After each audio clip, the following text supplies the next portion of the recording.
What's up everybody? In today's video I'm going to be prepping for the turbo installation. I'm going to be draining the oil and removing the oil pan, and I'm going to be taking off the front skirt.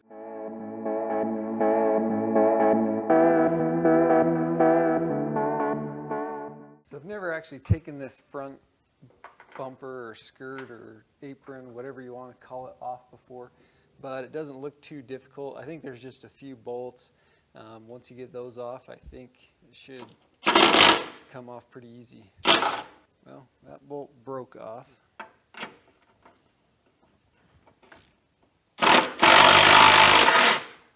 So I think I spoke too soon when I said it should be easy. The first bolt broke off. Put a little WD-40 on the rest of these and hopefully I'll have better luck.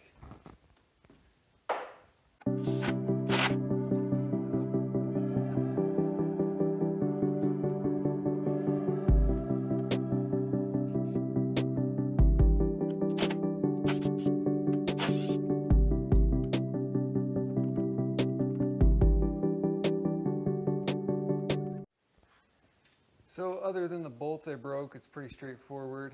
One bolt there, one there. I've already got them out. Right there, and then right there. As you can see, that loosens up the top here. Now I think I'm going to go underneath and see what bolts are under there. So you can see like this line right here. That's where, you know, the car separates from this front apron or whatever. There, just on the inside here, there's some bolts right here. I'm going to undo those. It's going to be on both sides. That'll be our next step.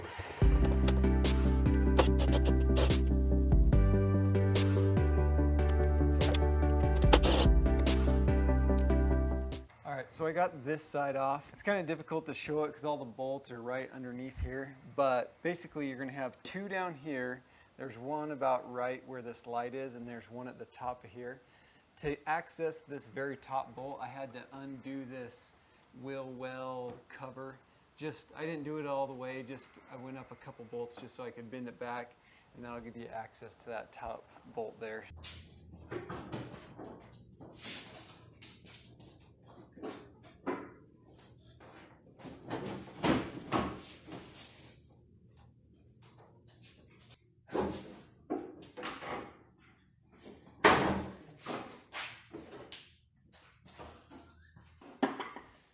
So I got this front clip off. There was a couple fasteners on the very bottom underneath here, and then there's a couple right in here in between the radiator inlets. And then for the lights, all you do is just unclip the plugs and you should be able to just wiggle this thing right off. So as I've been looking at this, I've kind of changed my mind for a moment, at least about taking the oil pan off. First I'm going to take this air intake off. I have all the rest of it off. It's just basically from this air sensor to the filter right here, but I need to get that off because it's just in the way right now. There's basically just 4 bolts underneath this bracket right where the air sensor is that's holding it all together. So if I can get those off, it should come off pretty easy. So I got those bolts off, and this is loose, but there's one electrical connector.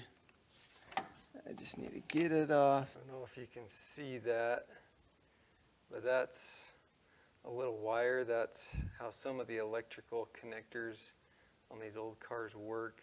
It goes around and clips in there, but you want to make sure you don't drop that, because if you lose it, it's probably going to be really hard to find another one. That's why I'll just go ahead and put it back on here. So it's just down here. Those are the 4 bolts that I took off.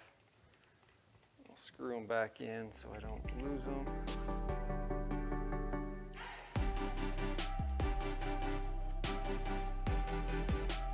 So the reason I changed my mind on the oil pan, at least for now, this actually connects to the cross member that goes underneath, and then this, where this rubber part is the actual motor mount itself. So typically what people do is replace the whole cross member underneath here and get a turbo cross member.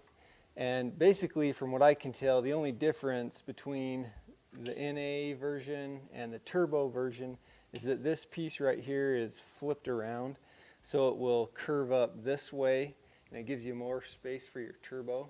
What I'm actually going to try to do, which I don't know if anybody else has done or not, is actually just cut this part off that curves up here, flip it around, and then weld it back on. I'm not sure if it will work, but if it doesn't, I won't be out anything because I'll just have to get a turbo cross member anyways, which, as I mentioned, is what everybody already does anyways. So I think that's worth a shot. I think I'm actually going to have to remove that cross member to get the oil pan off and to, cut that off and re-weld it or whatever. But that will probably be in my next video. Alright, so I didn't get as much done as I wanted to in this video. I mostly just got that front clip off. But if you want to keep following the build, just click my logo to subscribe. And as always, thanks for watching.